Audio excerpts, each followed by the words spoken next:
नमस्ते, welcome to ideation. 2023 का एक मामला बीते दिनों काफी सुर्खियों में रहा। इंडिया के दो स्टूडेंट्स अमेरिका में एक यूनिवर्सिटी में पीजी की पढ़ाई कर रहे थे। उन्होंने मुद्दा उठाया कि वहां पर यूनिवर्सिटी कैंपस के अंदर उनके साथ फूड रेसिज्म हो रहा था। रेसिज्म के भी कई प्रकार होते हैं। उन्होंने दावा किया कि उनके साथ फूड रेसिज्म हो रहा था। उनकी कल्चरल आइडेंटिटी के आधार पर, उनके फूड प्रेफरेंसेस के आधार पर उनके साथ भेदभाव किया जा रहा था।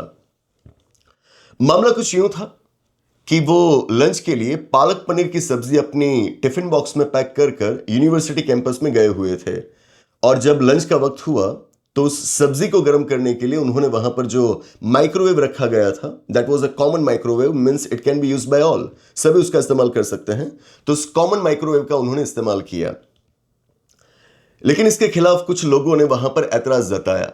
उन्होंने कहा कि आप ये जो सब्जी लेकर आए हैं, it is having a very strong smell और इससे हमें परेशानी है, दिक्कतें हैं, आप इसका इस्तेमाल ना करें। इन्होंने माना कि ये फूड रेसिज्म है। इनका दावा है कि इसके बाद उनके साथ अलग अलग तरह से हैरेसमेंट किया जाता है, जिसी के चलते उन्होंने एक लॉ सूट फाइल करी और फाइनली ये इंडियन स्टूडेंट्स वो लॉ सूट जीत जाते हैं। सेटलमेंट होता है, जिस सेटलमेंट में उन्हें 2 लाख US$ मिलते हैं। It's a huge amount. मुद्दा क्या है? समझना यह है कि जब भारतीयों के साथ विदेश में कहीं पर, वहां की यूनिवर्सिटी कैंपसेस के अंदर फूड के आधार पर, हमारे कपड़ों के आधार पर, हमारे रिलीजियस सिंबल्स के आधार पर अगर भेदभाव होता है तो वो हमें भेदभाव लगता है। लेकिन कुछ इसी तरह का भेदभाव अगर भारत में हो, भारत की यूनिवर्सिटी के कैंपसेस के अंदर हो, भारत के हायर एजुकेशन इंस्टीट्यूशंस के अंदर हो, तो कुछ लोगों को यह भेदभाव ही नहीं लगता है। आपके रिलीजन के आधार पर, आपकी रेस, आपकी कास्ट के आधार पर, आपकी एथनिसिटी के आधार पर, आपकी लैंग्वेज के आधार पर, आपके प्लेस ऑफ बर्थ के आधार पर, आपके क्रीड के आधार पर, आपके जेंडर के आधार पर अगर इंडिया की यूनिवर्सिटीज के अंदर भेदभाव होता है, हायर एजुकेशन इंस्टीट्यूशंस के अंदर भेदभाव होता है, तो कुछ लोगों को यह भेदभाव दिखता ही नहीं है। ऐसा क्यों? ये भेदभाव है, इसे हमें एक्नॉलेज करना होगा। इन्हीं भेदभावों को रोकने के लिए 2012 में यूनिवर्सिटी ग्रांट्स कमीशन के द्वारा कुछ रेगुलेशंस बनाए गए थे। इक्विटी को प्रमोट करने के लिए रेगुलेशंस बनाए गए थे। लेकिन इन रेगुलेशंस के बावजूद रोहित वेमुला का केस हुआ, पायल तड़वी का केस हुआ, मतलब कि भेदभाव नहीं रुक पाए। इसीलिए सुप्रीम कोर्ट के द्वारा यह निर्देश दिया गया कि यूजीसी नए रेगुलेशंस बनाए। यूजीसी ने बनाए और यही रेगुलेशंस इसी जनवरी 2026 में लागू किए जाते हैं। लेकिन जैसे ही ये रेगुलेशंस लागू हुए, हमारे देश में कुछ समुदायों ने यह माना कि ये रेगुलेशंस उनके खिलाफ हैं। उनका कहना यह है कि ये रेगुलेशंस जाति के आधार पर होने वाले भेदभाव को रोकने के नाम पर उनके साथ जाति के आधार पर भेदभाव करने की कोशिश कर रहे हैं। उनका यह दावा रहा कि अगर ये रेगुलेशंस लागू रहे तो उन रेगुलेशंस से उनके बच्चों का भविष्य तबाह हो जाएगा। इसीलिए उन्होंने मांग करी कि इन रेगुलेशंस को हटाया जाए। सुप्रीम कोर्ट में पिटीशन फाइल करी जाती है और फाइनली कल खबर आई कि सुप्रीम कोर्ट ने इन रेगुलेशंस पर स्टे इंपोज कर दिया है। सुप्रीम कोर्ट ने कहा है कि एक एक्सपर्ट कमेटी बनाई जाए और उसके रिकमेंडेशंस के आधार पर इन रेगुलेशंस को बदला जाए। मतलब कि अब नए सिरे से इन रेगुलेशंस को बनाया जाएगा और फिर लागू किया जाएगा। तब जब तक ये नहीं होता है, तब तक 2012 के वो जो पुराने रेगुलेशंस थे, उन्हीं रेगुलेशंस को लागू किया जाएगा।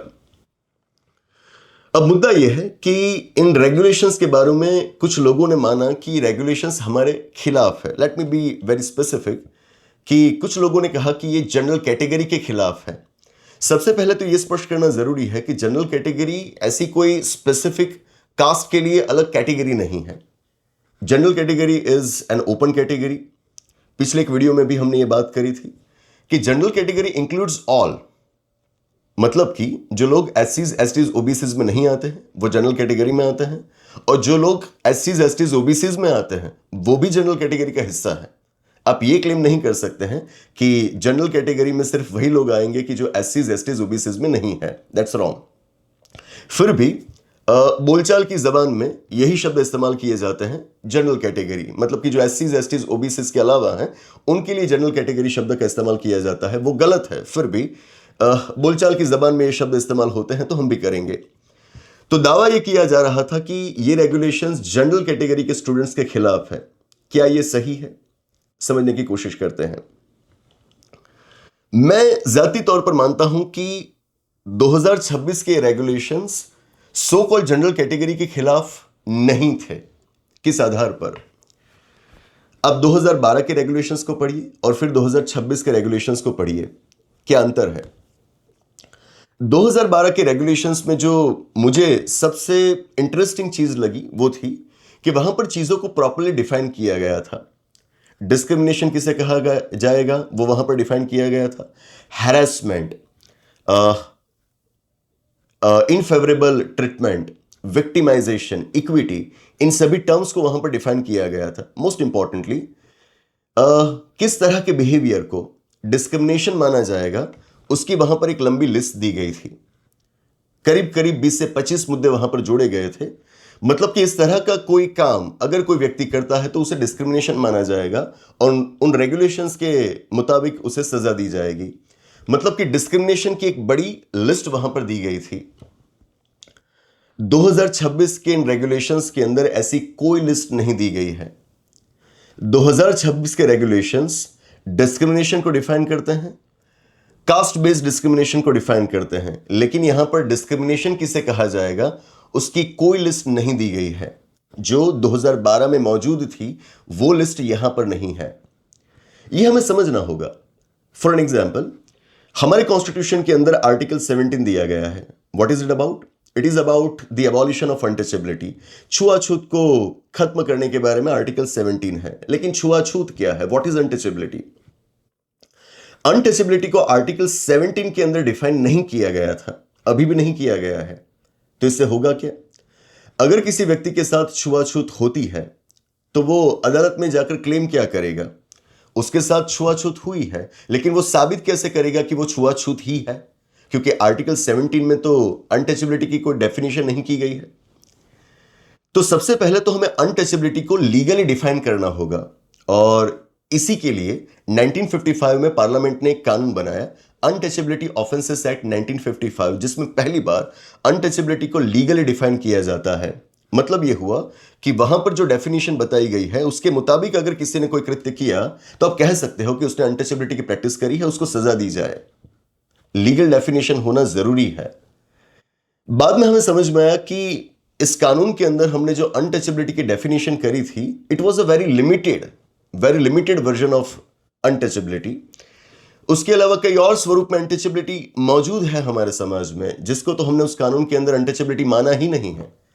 इसीलिए 1976 में इस कानून के अंदर संशोधन किए जाते हैं और कई और चीजों को वहां पर अनटचेबिलिटी माना जाता है। कानून का नाम बदल दिया जाता है। अब इस कानून का नाम है protection of civil rights act 1955। Untouchability की व्याख्या हमने 1976 में विस्तृत करी, बड़ी बनाई, लेकिन इसके बावजूद आज भी हमारे समाज में छुआछूत जारी है।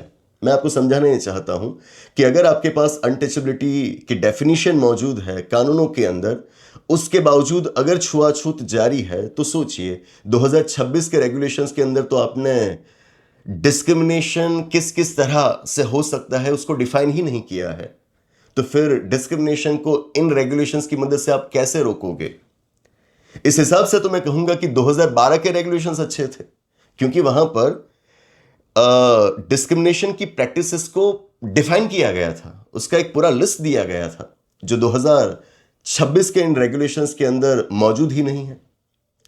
My point in making is कि अगर अब किसी के साथ जाति के नाम पर भेदभाव होता है इन 2026 के रेगुलेशंस के लागू होने के बाद, जो कि अभी लागू है ही नहीं, लेकिन अगर वो लागू होते तो उन रेगुलेशंस के बाद अगर किसी के साथ जाति के आधार पर भेदभाव होता तो वो क्लेम क्या करता?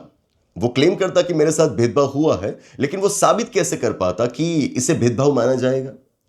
जैसे कि कई सारे इंस्टेंसेस हमें ऐसे मिलते हैं कि किसी लड़की को ये कह दिया जाए कि आप कोटे से नहीं कोठे से हो, किसी को कह दिया जाए कि आपको तो आरक्षण से सीटें मिलती हैं, आपको तो ज्यादा मेरिट लाने की क्या जरूरत है, वगैरह वगैरह। ऐसे कई तरह के मामले होते हैं कि जो एक तरह से भेदभाव ही है, लेकिन अगर कानून ने उनको भेदभाव नहीं माना है तो आप उनके खिलाफ एक्शन कैसे ले पाओगे? That's the point where I think कि 2012 के जो रेगुलेशंस थे वो 2026 के रेगुलेशन से बेहतर थे। अगर 2026 के रेगुलेशंस के अंदर डिस्क्रिमिनेशन को प्रॉपर्ली आपने डिफाइन नहीं किया है, माय पॉइंट इज डिस्क्रिमिनेशन को हम रोक नहीं पाएंगे। 2026 के रेगुलेशंस के बारे में बार बार यह कहा गया कि वो जनरल कैटेगरी को टारगेट करते हैं। That's completely wrong. 2026 के रेगुलेशंस में अलग अलग कम से कम 7 से 8 मुद्दों के आधार पर भेदभाव को रोकने की बात करी गई है। मुद्दे जैसे कि religion, race, caste, sex, language, ethnicity, place of birth, इन सभी के आधार पर भेदभाव को रोकने की बात रेगुलेशंस में करी गई है। कास्ट एकमात्र मुद्दा नहीं है, मतलब कि अगर आपके रिलीजन के आधार पर आपके साथ कोई भेदभाव करता है तब भी 2026 के रेगुलेशंस आपको मदद करेंगे। आपकी भाषा के आधार पर आपके साथ अगर कोई भेदभाव करता है तब भी 2026 के रेगुलेशंस आपको मदद करेंगे। सिर्फ जाति के लिए वो नहीं है। हां, 2026 के रेगुलेशंस के अंदर डिस्क्रिमिनेशन के अलावा कास्ट बेस्ड डिस्क्रिमिनेशन की भी व्याख्या की गई है और इस व्याख्या के अंदर सिर्फ और सिर्फ एससीज, एसटीज और ओबीसीज को शामिल किया गया है। कई लोग इसके खिलाफ ये मुद्दा उठाते हैं कि इसमें सिर्फ एससीज, एसटीज और ओबीसीज को ही क्यों शामिल किया गया है। कुछ लोगों की यह दलील रही कि जब आपने डिस्क्रिमिनेशन को पहले डिफाइन कर ही दिया है तो फिर कास्ट बेस्ड डिस्क्रिमिनेशन को अलग से डिफाइन करने की क्या जरूरत पड़ी। मुद्दा यह है कि जब आप डिस्क्रिमिनेशन को रोकना चाहते हैं तो किसी खास तरह के डिस्क्रिमिनेशन को रोकने के लिए आपको अलग से बात करनी होगी। You have to become more specific about it. For an example, हमारे कॉन्स्टिट्यूशन के अंदर इक्वालिटी की बात करी गई है। सबसे पहला आर्टिकल कौन सा है? आर्टिकल 14। आर्टिकल 14 तो यह कहता है ना, इक्वालिटी बिफोर लॉ, कानूनों के समक्ष समानता होगी। तो बस काफी है, समानता की बात कर दी गई है, अब और बात करने की क्या जरूरत। आर्टिकल 14 में इक्वालिटी की बात की गई है, 2 प्रिंसिपल्स दिए गए हैं, उसके बावजूद हमने आर्टिकल 15, 16, 17, 18 के अंदर इक्वालिटी के अलग अलग मुद्दों को एड्रेस किया है। क्या समझना है हमें कि आर्टिकल 14 सिर्फ एक जनरल प्रिंसिपल्स के बारे में बात करता है, स्पेसिफिक मुद्दे वहां पर नहीं है। स्पेसिफिक मुद्दों को एड्रेस किया गया है आर्टिकल 15, 16, 17 और 18 के अंदर। वैसे तो आपने आर्टिकल 15 और 16 में भी कहा है ना कि स्टेट, और आर्टिकल 15 में तो प्राइवेट इंडिविजुअल्स भी कास्ट के आधार पर डिस्क्रिमिनेशन नहीं कर सकते हैं, वहां पर आपने कहा है। तो फिर आपको आर्टिकल 17 जोड़ने की क्यों जरूरत पड़ी, जहां पर अनटचेबिलिटी को खत्म करने की बात करी गई है। अनटचेबिलिटी तो जाति के आधार पर ही होती है और जाति के आधार पर भेदभाव न करने की बात आपने आर्टिकल 15 और 16 में करी है, तो फिर 17 जोड़ने की क्या जरूरत थी। The point in making is, article 14 ने जनरल प्रिंसिपल्स आपको दिए हैं और फिर स्पेसिफिकेशंस आपको मिलते हैं बाकी के आर्टिकल्स से। ठीक वैसे ही यूजीसी के जो रेगुलेशंस थे उनको इस नजरिए से देखा जाना चाहिए कि पहले उसमें डिस्क्रिमिनेशन को रोकने की बात करी गई है और स्पेसिफिक कास्ट बेस्ड डिस्क्रिमिनेशन को रोकने के लिए अलग से बात करी गई है, क्योंकि कास्ट बेस्ड डिस्क्रिमिनेशन का मुद्दा ही यहां पर सेंटर में था। सुप्रीम कोर्ट ने यूजीसी को नए रेगुलेशंस बनाने के लिए डायरेक्शंस दिए। कब दिए? जब मामला आया रोहित वेमुला का, जब मामला आया पायल तड़वी का। हाँ, रोहित वेमुला और पायल तड़वी का मामला कास्ट बेस्ड डिस्क्रिमिनेशन के मामले थे। अगर इन मामलों के आधार पर कोई निर्देश दिए जा रहे हैं तो जाहिर सी बात है इन निर्देशों के आधार पर जो रेगुलेशंस बनाए जाए उनमें कास्ट बेस्ड डिस्क्रिमिनेशन की अलग से बात होनी ही चाहिए। It shows that you are sensitive towards all kinds of discriminations taking place in our university campuses, but you are showing somewhat more sensitivity towards caste based discrimination. ये हमें दिखाना होगा, इसीलिए रेगुलेशंस में कास्ट बेस्ड रेगुलेशंस पर discriminations पर अलग से बात करी गई थी। कुछ लोगों का यह दावा रहा कि इन रेगुलेशंस के अंदर जो इक्विटी कमेटी बनाने की बात करी गई है, वो इक्विटी कमेटी की जो डिस्क्रिमिनेशन की कंप्लेंट होने पर उसकी जांच पड़ताल करेगी, विद इन 24 आवर्स उसको मिलना होगा और कंप्लेंट के बारे में जांच पड़ताल करनी होगी और 15 दिनों के अंदर उन्होंने एक रिपोर्ट सबमिट करना होगा हेड ऑफ द इंस्टीट्यूशन को, वगैरह वगैरह।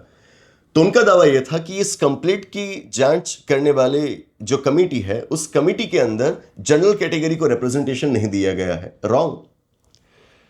इक्विटी कमेटी का कंपोजिशन जिस तरह से बनाया गया है उसमें कहा गया है कि कंपलसरीली आपको उस कमेटी के अंदर रिप्रेजेंटेशन देना होगा एससीज, STs, OBCs, women and persons with disabilities को।